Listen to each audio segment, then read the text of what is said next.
And welcome to another episode of I Heart Geek. This is our special new interview episodes, I guess. And first off, you know Dub, you know Tyler. Yay, hi. Okay, so we're here to talk to one of my favorite new creators, honestly. We have Michael Dolce, who did the Sire, who I've been a fan of for like about 10 years. Huge fan. How are you doing, Michael? Mike, I'm great. I apologize. No, it's all good. You can call me Michael's fine too. Yeah, we were just saying off camera that there's a Mike Dolce MMA wrestler. I always like going by Mike. I've always gone by Mike. My original company was Mike Books, right? Oh, really? Okay. Yeah. So, but you know, lately the MMA wrestler, he's got the Mike Dolce died. He's like all everywhere. So, in print, I put my full name just because whatever. But it always feels weird when someone calls me Michael. But it's all good. I respond to both. So now you have like 10 million things going on right now, but yes, we're going to get to all that. But I want to start with, my kind of connection with you. And that was the comic book, The Sire. Mm-hmm. And I got it from Comixology. They had a buy like a whole bundle of stuff and, hey, see what you like, all indie comics. I'm like, cool. And yours was one of the 3 that I actually ended up buying the rest of the series because I'm like, oh my gosh, this character is freaking amazing.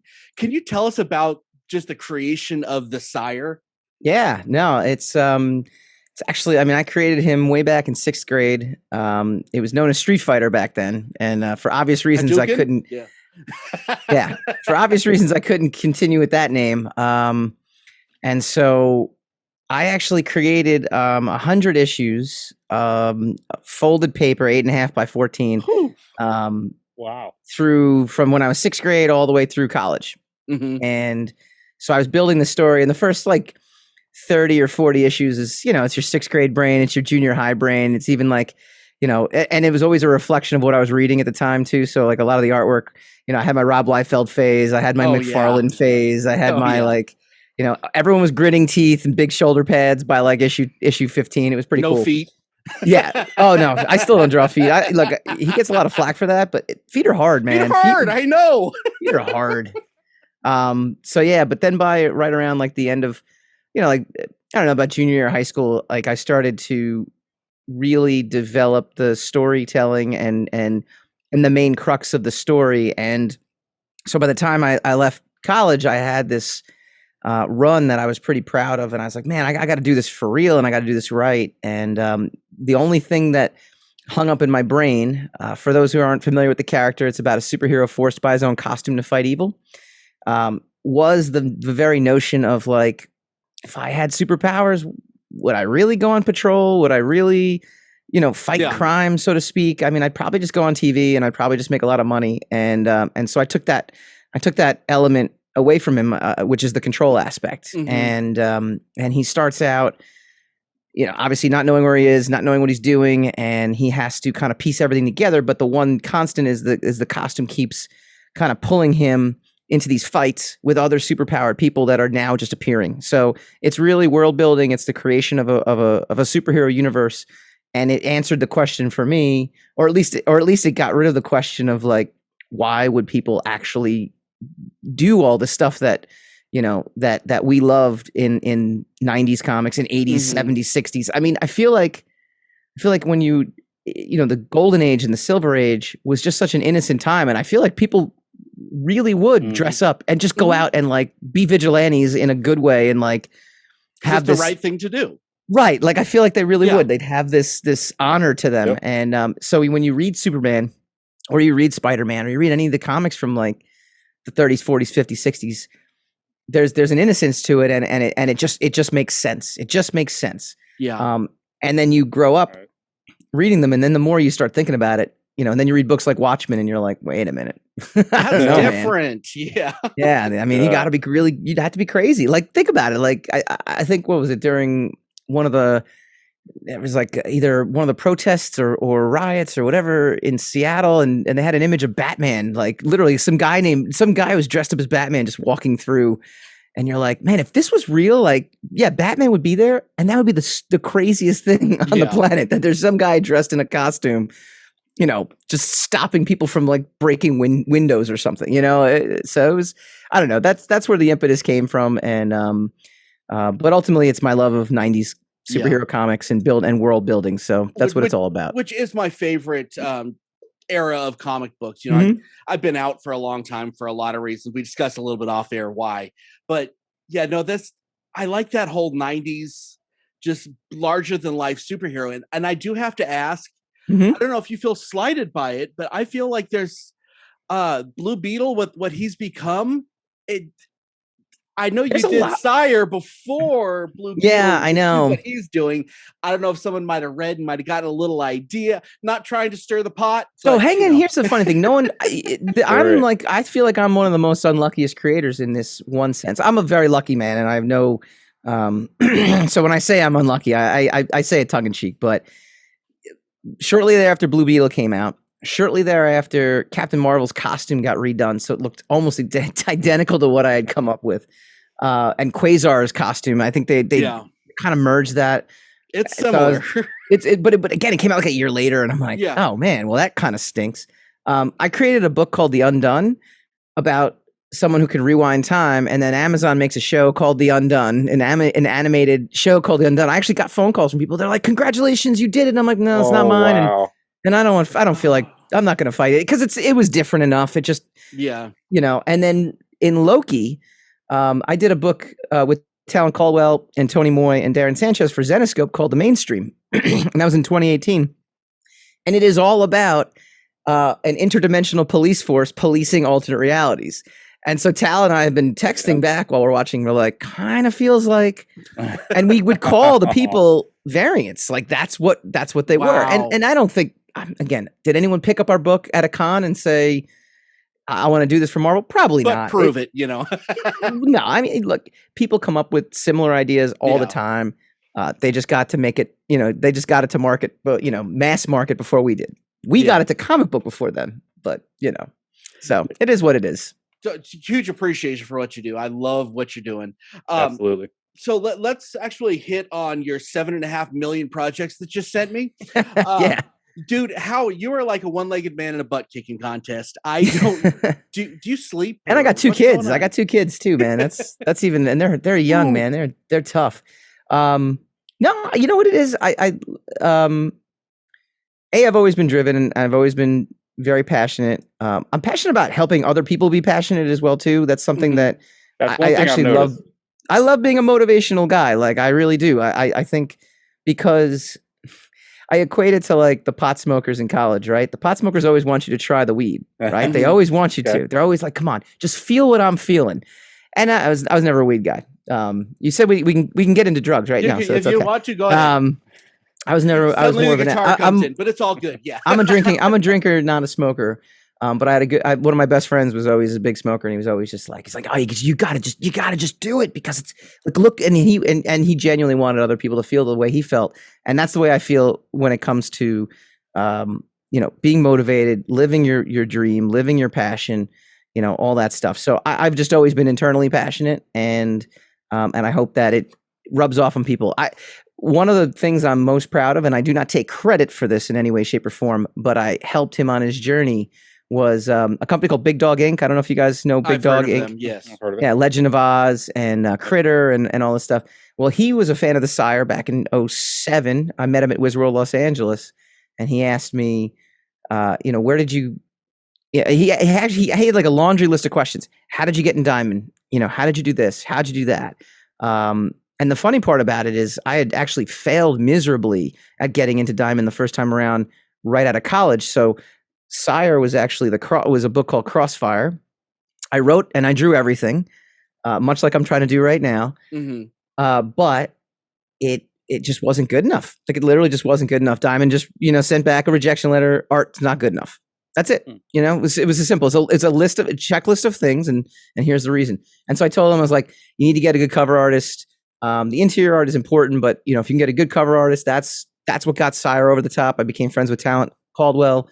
When I worked I worked at Wizard Magazine way back in the day, so I made a lot of good connections. Yeah, I'll go into all that.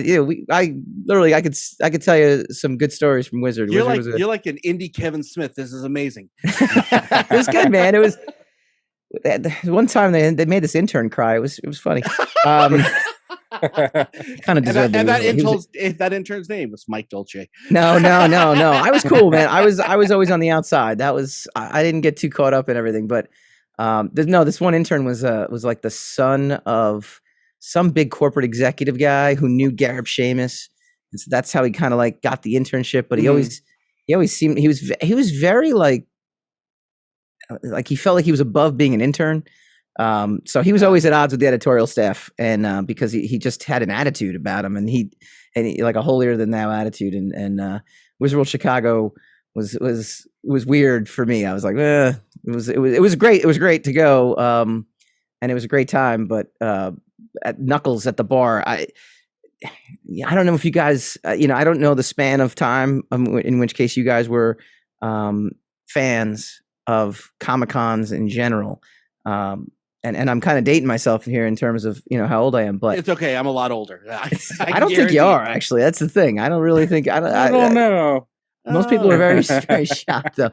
But so Wizard World Chicago was one of the best Comic-Con, was probably the best Comic-Con you could go to because everything was kind of confined to the Rosemont Convention Center, and Knuckles was the bar that was like, that's where everybody went. And you could literally just go there and hang out and have beers with Jim Lee and Jimmy Palmiotti and Joe Quesada, and and that's back when they were doing like Ash, and so it wasn't even, this is going back to like 2000. So, it was amazing. Like, it was amazing just to be in a room full of, all your heroes. And this is before people understood to go to the bar to meet with all the creators, and that's where they hang out. And even, some of the celebrities would be there. And, so anyway, there, quite a detour from your original question, but, I told Tom Hutchinson, yeah, I told him, I was like, here's a checklist of everything you should do. And he took my checklist, added it to his own checklist, and he launched Big Dog Inc. He launched a bigger company than I ever did. And I'm so proud of that. But again, that's just, going back to the original question, which was, how am I doing all this? It's just, I'm just very driven and very passionate, and I love rubbing off on people, that same kind of thing. So that's the how. The what I'm doing, it's actually pretty exciting. I'm finally to a point right now where I'm with a new publisher. It's called Rogue Matter, and you can go to roguematter.com, check it out. I'm actually, your podcast is on that one as well. Yeah. Yep. And the podcast is ironically so how we got involved with Rogue Matter to begin with was through the podcast. I ran a podcast called Secrets of the Sire. Did that for 4 years. I actually did a nice job of building up that show, and it was kind of right before I launched it at the beginning of 2016. So podcasts were not what podcasts are right now. They were there, and it was pretty evident. But I actually started it as a radio show, and not as a podcast. We would just take the recording and then put it up as a podcast, right? But it wasn't a big deal. And they got to know us through that. And so they bought the podcast. I'd done it for 4 years. We built up a big following on Facebook. We had 10,000, followers, and I was getting really good interviews, but I was flying to conventions, and, I knew, just through being in the business, I knew different PR guys and a lot of different PR people. So I was able to interview like Chris Cornell before he passed away, and Billy Corgan. And, wow. Yeah, I mean, like I got a heroes list of music icons that I was able to interview through like a freelance job that I had, and I had all this audio from that, and so we would just run it on the podcast, and but then I would then keep it'd keep building, right? So then once you have a couple of celebrities, then you can show that to other PR people, and they're like, oh, okay, we'll put our celebrity on. So I get like Kevin Bacon, or I'd fly over to like Wizard World Chicago, and I got like Lou Ferrigno and Kevin Sorbo and Thomas Ian Nicholas, and all these great guests. And so Rogue Matter was like, yeah, we want a podcast network. So they acquired us, brought us over, put us on the salary, and put us, actually paying us to do it. And in the process of doing that, I'm like, oh yeah, and by the way, I do all this other stuff, which is like Sire Studios. Yeah. And he's like, we need to talk. So, so I've been involved with them now for that's what I signed in last March, so about a year and a half now. We're about to go public in the sense of behind the scenes. It's been actually fantastic. I'm working with Renee Geerlings, who is the former editor-in-chief of Top Cow.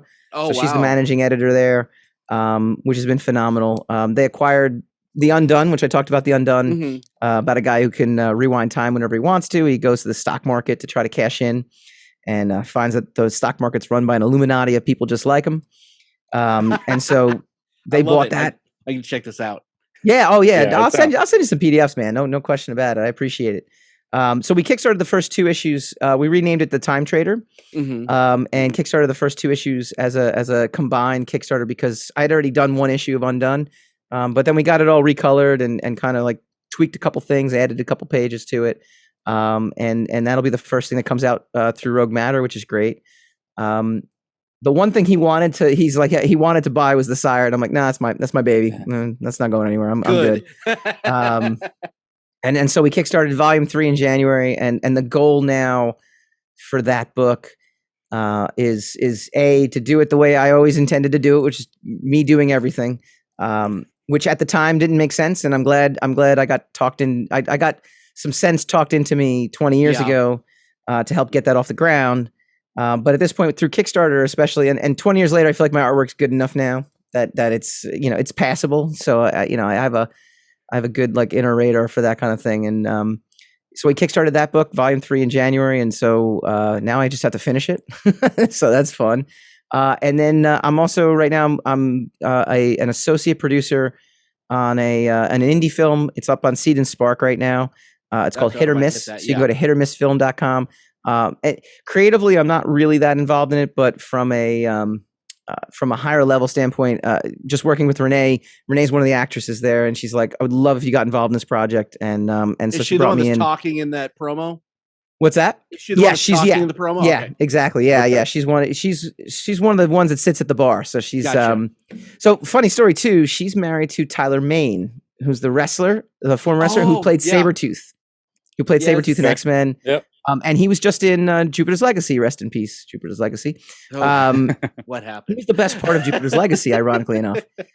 They met at Wizard World Chicago. That's like how that's how cool love comes true. Yeah. Yeah. It was like it's amazing. Like I actually knew. I definitely was in the room when they met. There's no question because they met at like an after party at Wizard World Chicago. So I was definitely there. I remember meeting her there. I remember he was.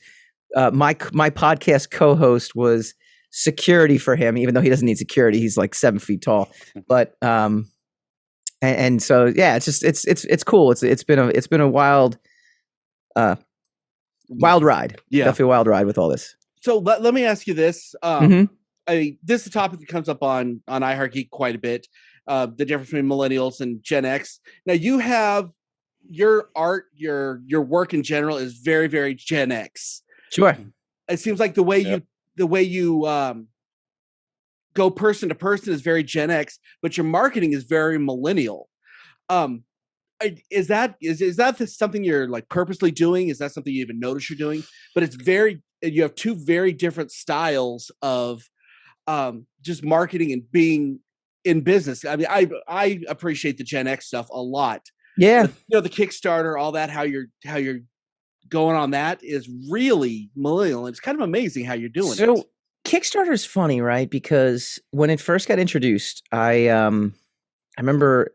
Do you know Pat Shand? Have you heard of him before? He did a lot of stuff at Zenescope. He's got his own company now called the Space Between Entertainment. I know the name of you should check him out. He's awesome. He's a great dude in general.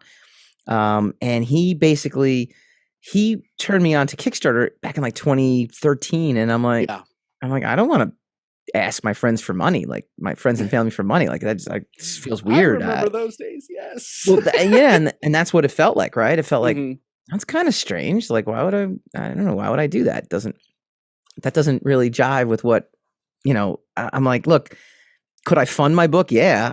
If I fund it, I know it's not going to make back that money. So it was always, but I didn't grasp what it was. And then Pat kind of led me to, down the path of no. Think of it as a pre-order system. Think of it as another distribution system, because that's the other thing too. Right. Is there are so many creators now that go to Kickstarter, but there's so many fans. There's twice as many fans. There are people just going to Kickstarter just to find new stuff. Oh yeah. out of the box stuff. Indiegogo, same thing. They're going there, just to find something new and different, and to be a part of everything. And it's really just a question of understanding the audience out there. I've always been into marketing without consciously being into marketing. Yeah. I wasn't sitting there being like, I can't wait to be a marketer. No, I was like, no, I want to be able to market my stuff. So I was like, I would do like letters pages in the back of my own little comics, like there was always that like, okay, Billy. Yeah. right. Like, but there was always that like grasp of like, I was talking to an audience. Yeah. And, again, I think the audience back when I was in high school or sixth grade was literally my two best friends, and that was it. And so, but I would treat it as if I was talking to like a million people. So there's always that eye to that. And it's just understanding that you're right. I am Gen X. I'm like barely Gen X, but I make the cut of Gen X. So I'm quasi on the middle anyway, in terms of just growing up, around millennials, because we were pretty much, it was almost like being like on the state border line, right? I'm a November birthday, and I was like, I'm November 79. I'm like literally almost the very, out the door Gen X, and the very next year is technically millennial. There's actually that bridge year of 79 through 86 where they like to claim Gen X. Yeah. It's weird. Well, but it's funny because it really, I notice a difference. Like I just notice a difference. Absolutely. Work ethics are a little different. I'm not going to say better or worse, but I'm going to say different. We'll say different. Yeah. Well, yeah. I'll say better because in a lot of ways, right? Millennials think like Scrooge McDuck, right? Work smarter, not harder.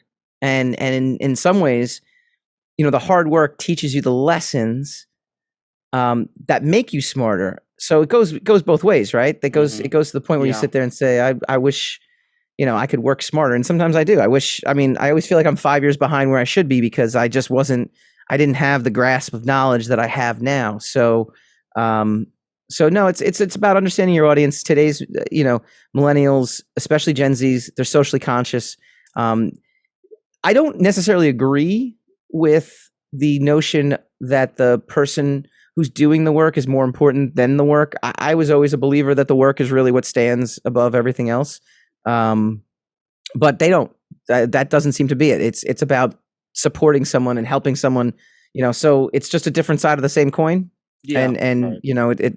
You can have your personal preference, but at the end of the day, if they want to be a part of it, then great. If whatever gets the work out there in general, I think is the biggest thing. And that really comes through in some of the philosophies I've heard you talk about. You have that give, ask kind of philosophy and everything. I've heard you mention on other shows and everything. Yeah, and that really shows that the work comes before the person doing the work, and definitely something I can respect there.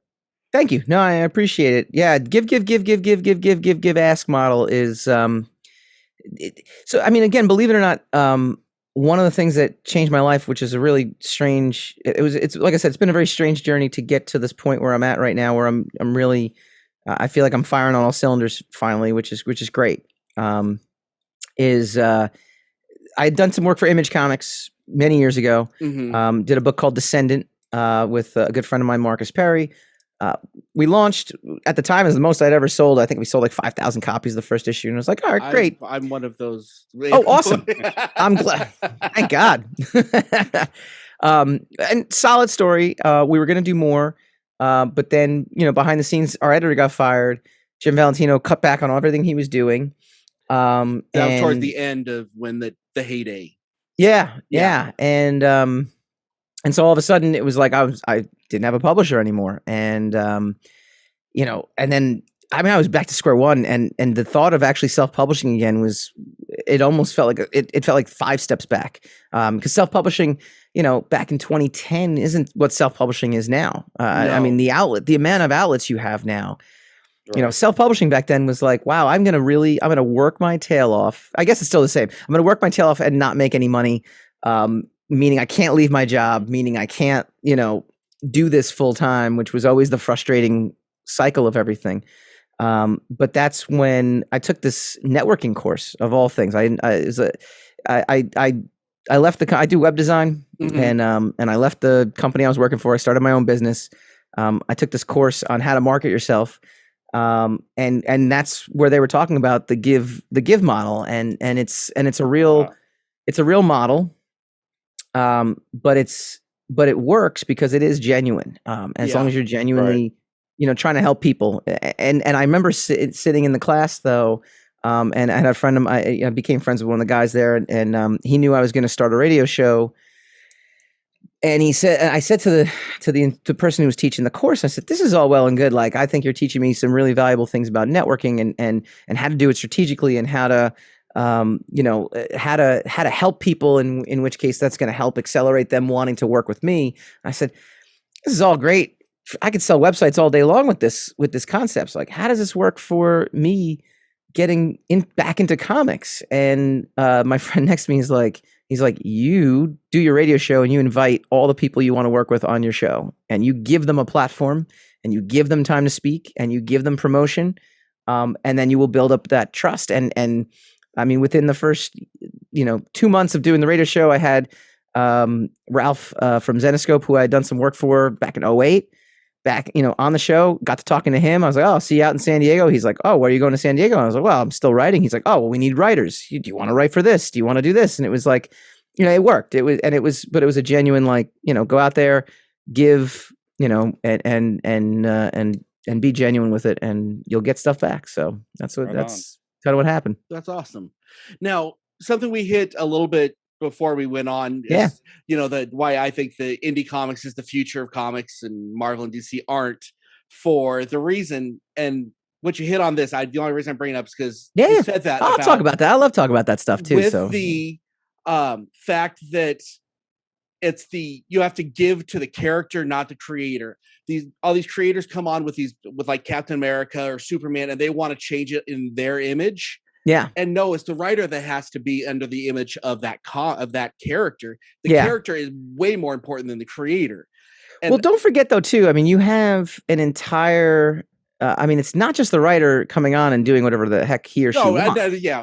No, I'm just saying, like, that has to be also approved by editorial. I mean, there are departments. I mean, I have a lot of friends who work at Marvel, and it's not as if you could just sit there and say, I'm he or she, big time writer. I'm going to do this with the character, because in a lot of ways, they could request to do stuff, and doesn't mean the editorial is going to say yes you can. It doesn't mean that quality control is going to look over that and say yes you can. I mean, what was the recent thing on Twitter that was kind of funny that everyone kind of joked at? When Catwoman and Batman, right? And they're like, we want Batman to go down on Catwoman, and well, heroes don't do that. There are people in place there. So right now there is a direction that Marvel as a whole seems to want to go with the characters and are comfortable with going with the characters. Yeah. What I will say is Hickman's X-Men has been excellent, and I'm not a huge Hickman guy. I never really got into his stuff as much, but I was in the late 90s, but I haven't been in a long time. What's that? I was in the late 90s, but I haven't been for a very long time. Pick up the House of X and Powers of 10. Okay.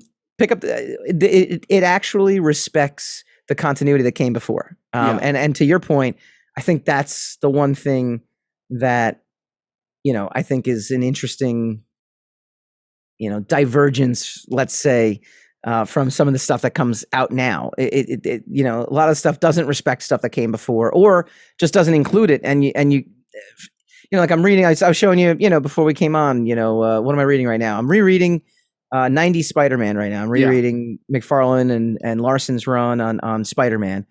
And I picked up Larson's Spider-Man, and it's referencing things that came before.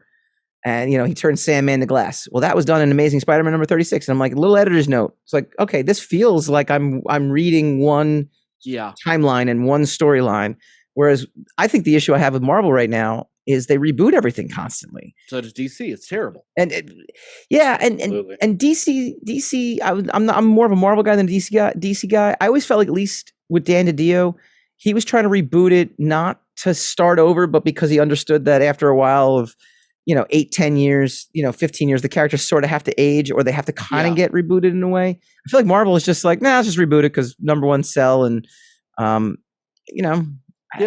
probably not wrong, but it doesn't work for guys like us that read comics differently. It's not that I don't want these characters changed, but I think you need to love the character before you can ever change the character.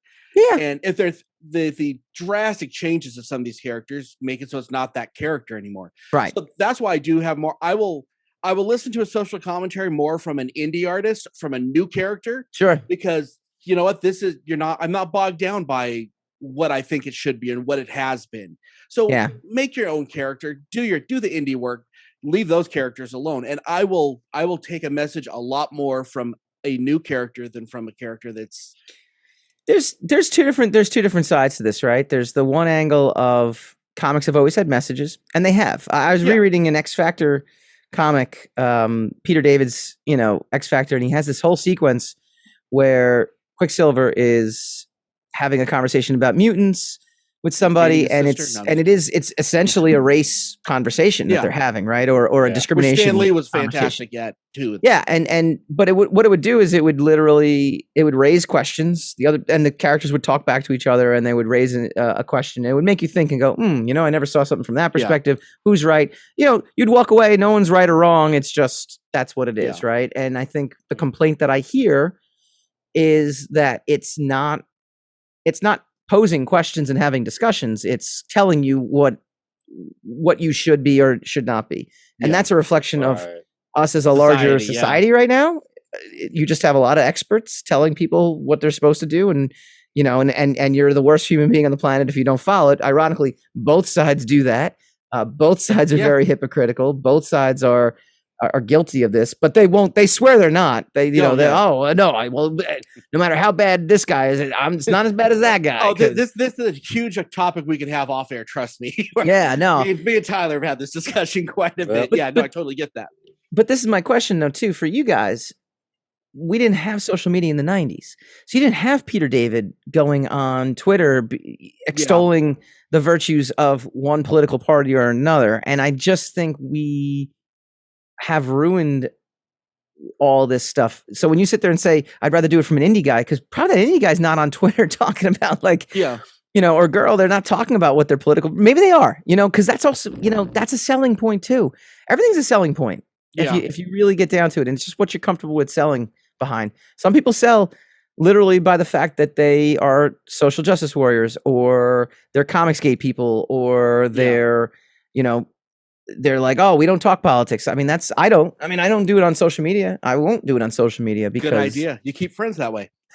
Well, you keep friends and you're gonna piss off half your audience. Think about it too, though, right? I'm a Michael Jordan guy, right? Michael Jordan. Well, actually, I hate Michael Jordan because I'm a Knicks fan, but he always said like, okay, this interview's over. No, he always used to say he's like Democrats and Republicans both buy sneakers. Mm-hmm. So he would never give his political opinions on anything, right? And that wouldn't fly today. I think because again, you talk about the millennial marketing, and it's not even really millennial marketing; it's Gen Z marketing. Gen Z marketing, they need to know everything about you before they're gonna actually, press, add to cart, and I think the less ammunition you can give them, the better. And social media, it doesn't mean you can't have opinions. It just means social media is not the place for them. They really aren't. Like we kind of figured it out, right? Like at this point, it's media. It's media. It's a PR agency. Anything you put on social media is the equivalent of being a marketing PR person releasing a press release to all the major news companies out there, right? Yeah. And you could be a nobody for now, but if you are somebody, remember everything you post at some point. If you become a somebody, someone's going to read and go, "Hey, in 2017, you said this about this group," and well, why did you post it on there? I don't know. So we try to live by the method. Don't the message. Don't press send. Just don't. Yeah. Just don't press send. Don't press submit. Yeah. We have a lot of magicians that have been on the show, and they've all said the same thing. The social media is basically the same as telling everybody what your trick is. Like, cool, people want to know how it works. Yeah. But they're going to keep coming back if they don't know how it works. When they do know how it works, they're not going to come back anymore. I agree.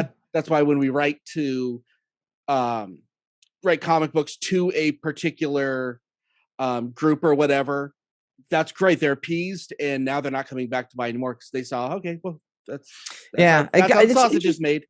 It's interesting too, because the comic book, like, who's buying comics today? That's a good question, right? I'm a big sports guy, so nerds, I don't know. I think so, and I think that's what makes it interesting, right? Because Yeah. I'm a big sports guy, so I'll use the baseball analogy. Baseball, people question baseball because it doesn't appeal to a younger generation, and they sit there and say, like, the median age of people who watch baseball is like 55. And I would sit there and say the characters have never been more popular in comics. Indie comics have never been more popular, but I can't name how. I've talked to so many retailers who are like, yeah, Black Panther was great. No one buys the book, though. No one comes in and actually buys the book. That's why it's been canceled. I'm not just singling it out. I literally, or Captain Marvel made $1 billion. They've canceled that book 3 times because no one's actually going into stores and buying it. Now, it could be that they're buying it at Barnes and Noble. It could be that they're buying it online. It could be that they're doing digital sales on it. However, the book keeps getting canceled. So the question is, and not in the cancel culture kind of way, but just literally not enough people are buying it to make, to continue making it. They have to reboot it constantly. So I don't know. I don't know who's buying the actual comics anymore. And maybe it is the baseball audience. Maybe it is the guys, our generation, 40 to 60-year-olds who are still going to comic book stores and buying it. So it's an interesting question about audience, but they have to feel, like I said, going back to like Marvel, DC's that's a train wreck right there because they got sold. So I don't know who's in charge anymore. I know Jim Lee's still there, but I don't think anybody knows who's in charge anymore. No, and that's like the last days of WCW all over again. That's that DC's a scary proposition. They're talking about it one day. One day, just DC and Marvel might just license out their characters to other publishers to do comics because it's happened before. Yeah, so it's interesting to see what's going to happen with the industry. But again, I go back to the question. I don't know who's actually buying comics anymore in the traditional sense. I think there's 2 groups of people. There's the diehards that will buy their comic no matter what because they think it's going to be worth $1 million. And sooner or later they wake up, well, this comic is not going to be worth, this is not going to send my kid to college. Yep. I could have saved all this money. But I think a lot of it is the Comixology readers because it's so freaking convenient. Yeah. And I've discovered so many new books because of it. And I think it's fantastic. Yeah. Mm-hmm. And I think the other big one is because, I think we are on the golden age, honestly, of the indie comic because you guys, indie writers have made themselves available as you're part of my community, you'll talk to me maybe because you can talk to me dead on and maybe one of your ideas will come through my book, know, and I think that's what's going to drive the sales more than DC or Marvel. The movies aren't selling any comic books. No, they never have. It's the most community. It's such a funny thing. Community does. Yeah, I agree with that. Tyler, did you have something? I know you had a couple things you wanted to ask before we. No, you stole a couple of them. Thanks. I'm a jerk. I know. No, I will not answer anything. You can tell I'm a terrible guest. I will not talk or say anything. So no, I just I wanted to show appreciation for that philosophy you go by and stuff, and I see the DIY philosophy that you're using there or that you used in the past, and I really think more people should take that route instead of eating rejection for breakfast, lunch, and dinner. Here's my portfolio. Yes, no, okay. And I've done it. I've done both. I got to be honest with you. I'm sure. But it seems like you put a lot of boot work into it too. Yeah, it's tough. Getting rejection letters are tough, man. Or getting rejection, or just not hearing back. It's the worst. That's the worst thing. Worse. That's the worst feeling. At least when you get something back, you're like, man, it sucks, and you grit your teeth for a day, but then the next day you kind of get sitting there, go, okay, well, how do I do this now? When you don't hear back, you're just waiting. It's the worst feeling. Right. Well, I like what you ghosting. Zenscope, I think you said that sent you a rejection letter of this is why. Oh, Diamond, Diamond. At least they gave you that. Yes. I think that's actually, the kindest thing I've ever heard of, the rejection letter. Yeah. Okay, you're not right for us. This is why. Go work on it, come back. Right. And I did. 5 years later. So much respect for that. And we were in. So, yeah. And you also have this Roman's Rise? Yeah, so Rogue Matter is the whole philosophy of Rogue Matter is great, and that's something that Roger Minchef is the president. Funny story about him. He was actually he comes from Fox Studios. He's produced the movie The Covenant. That was like in the 2000s. Yeah. And he ran a company called Space Dog through Image Comics. I know in the early 2000s. But he he was like at the digital agency. He ran Fox's digital marketing, Fox Studios, for a while. Okay. So he actually brokered the deal that sold MySpace to Justin Timberlake, and he became president of MySpace for like 5 months. Like you can actually see it on his LinkedIn profile, and it's like Roger Mincheff, MySpace president. I'm like, oh, that's kind of funny. But his whole thing with Rogue Matter is he said this to me. He's like, you're the definition of a rogue. You're not asking for permission. You're just doing stuff. Like you built up a podcast that has, I was getting, 5, 10, 15,000 video views a week. And it's like, you're doing it without any major help. You're just doing it. And that's, I'm just an impatient guy, to be honest with you. I was like, I want to do this. Let's do this. I don't want to wait around. I don't want to, and as we've discussed age, I'm in my 40s now. It's like, well, if it ain't going to happen, it's got to happen now at this point, right? There's no holding back at this point. Yeah. So I have 3 questions left for you. Sure. And this one I should have done more homework because I could have probably answered this one myself. Merchandise, do you have any? And is there going to be any? And I mean, I would love to get like a Sire t-shirt. And so where can you find that kind of stuff? The Sire t-shirt thing has to go up. This is a laundry list. I actually, literally today, a guy I used to work with was reaching out to me to see if I could, if there was any work. And I was like, you know what? I'm going to hire you to do all this stuff on my website because I just never get it up there. So yes, there is merchandise coming. You can go to SireStudiosInc.com. All the comics are up there. There's digital PDF versions of the comics as well too. You can download. We're on Comixology. We're on Amazon. But I want to cover the gamut. And so yes, there will be t-shirts. There will be mugs and things like that. So I definitely I got to get more stuff up there. Yeah. Merchandise is on that list, but I actually have help now to do that. Nice. Right on. Well, yeah, you can see in the background I'm really into awesome. No, that's great though. Stuff. Mm-hmm. And I will be first in line when especially if there's a toy. I'm Which one? Especially if there's a toy, I'm buying it first. I got approached to do a toy. Oh.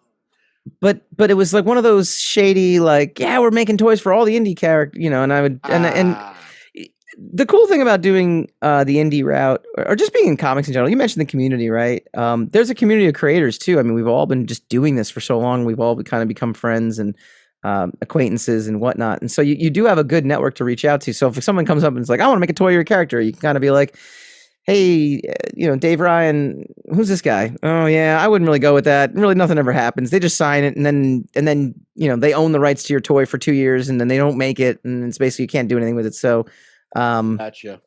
So, but no, I would love to do a toy. Let's see. Why not? This is the universe kicking you in the butt on that one. How's that? Yeah, why not?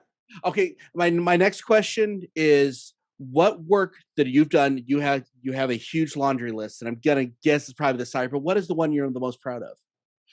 It's a good question. I would say the best.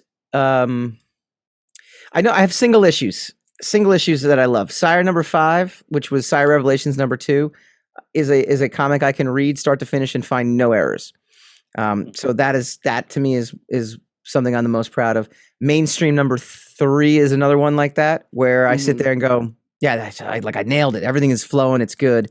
And Time Trader #1, I'm really excited about that. And that's, again, it's coming out through Rogue Matter. You can actually preview the first 10, 12 pages up on the site right now. One thing I didn't mention about Rogue Matter too, and it's a shameless plugging, but it's kind of cool. Their business model is they're literally putting everything up there for free. So you will be able to read off the website everything that we do up to a certain point. So it's taking that give model and raising the stakes tremendously. And then if you want to be if you want printed versions, if you want bonus material, if you want to be part of the Rogue Matter community, that's where you can go to the Kickstarter and you can back the books and you can support the creators that way. Or again, at some point, it's hey, here's the first 4 issues of Time Trader. So if you want 5, 5 there might be a cost of entry for 5, but you can get in, you can read a full story, and if you like it, then maybe there's a cost of entry for going forward. But the initial upfront is going to be all, and it works. You read it. It works. I say that's how I got into the Sire the first time I read the first one. I'm like, I'm in. There you go. And bought the rest. Okay, final question. Sure. What are we going to see in Sire 3 that you can tell us? We're gonna see my artwork. That's the first thing we're gonna see. I've done some spot work in some of the previous issues. So in volume 2, there's a couple pages I did here and there.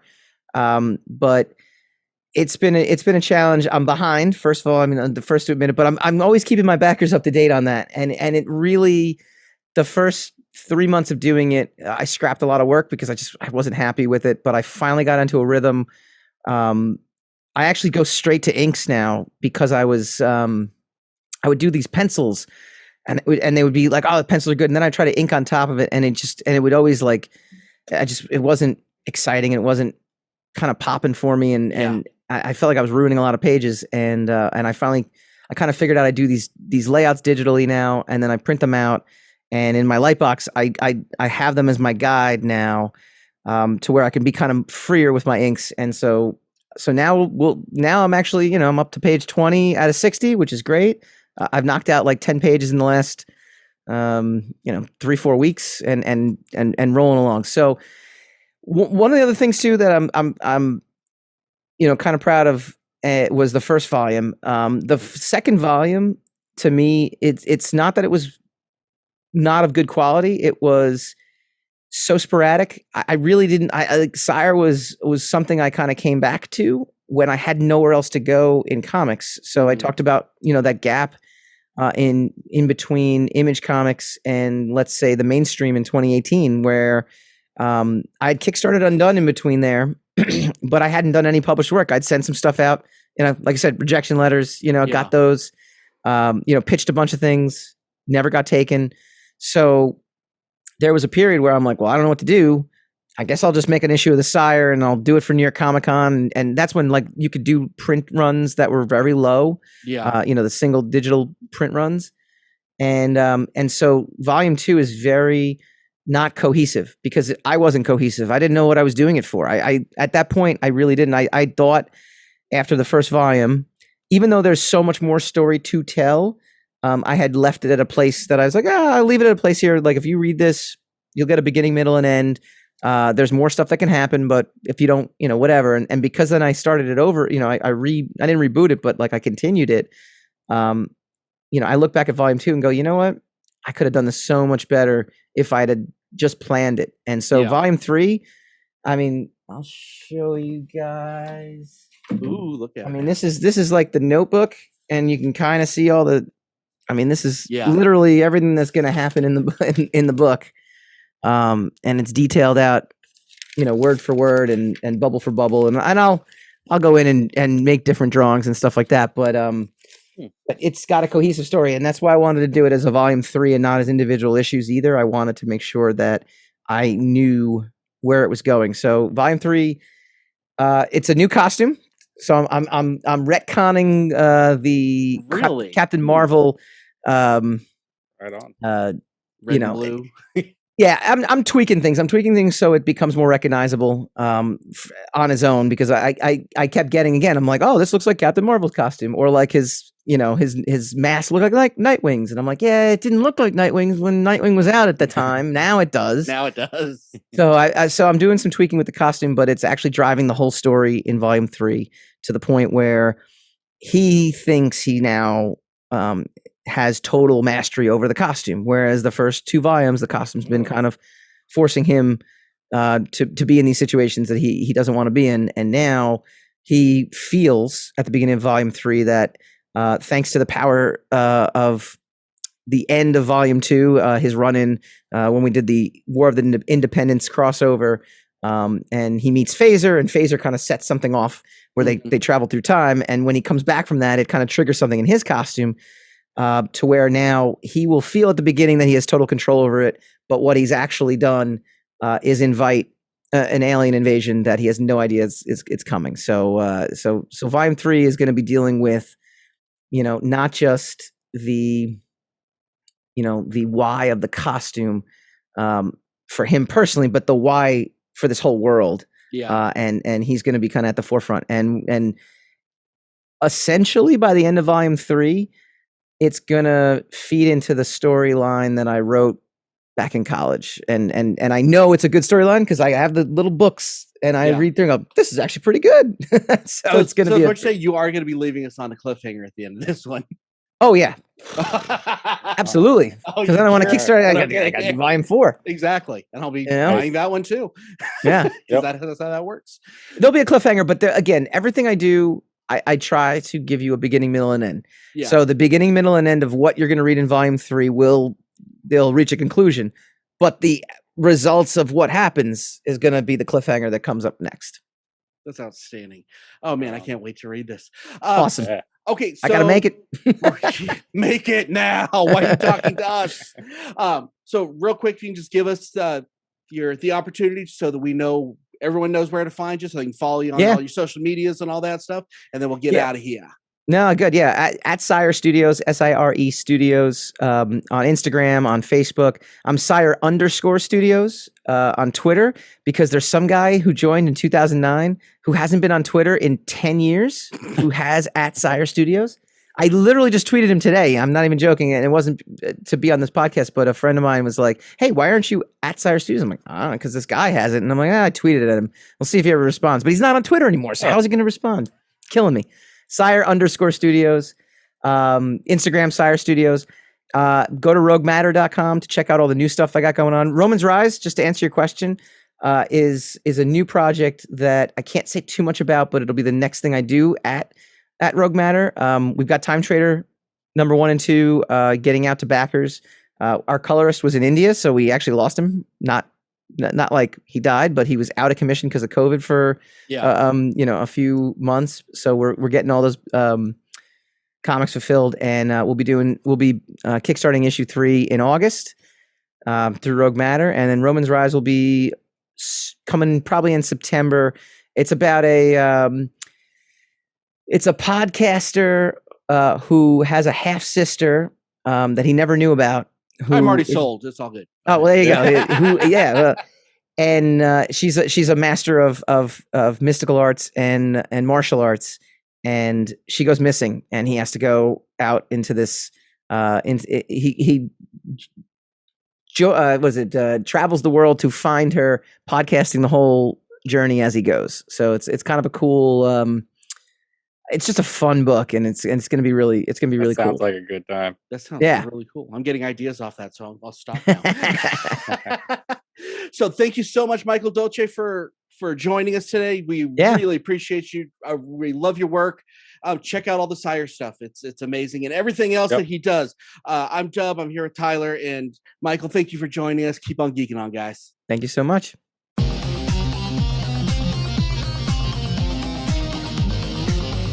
You have been listening to the latest episode of the I Heart Geek Show. Make sure you visit our website at www.iheartgeekshow.com. Make sure to follow us on Instagram, Twitter, and Facebook. And if you check us out on YouTube, make sure to like, comment, and subscribe. And keep on geeking on to all of you geek rock stars.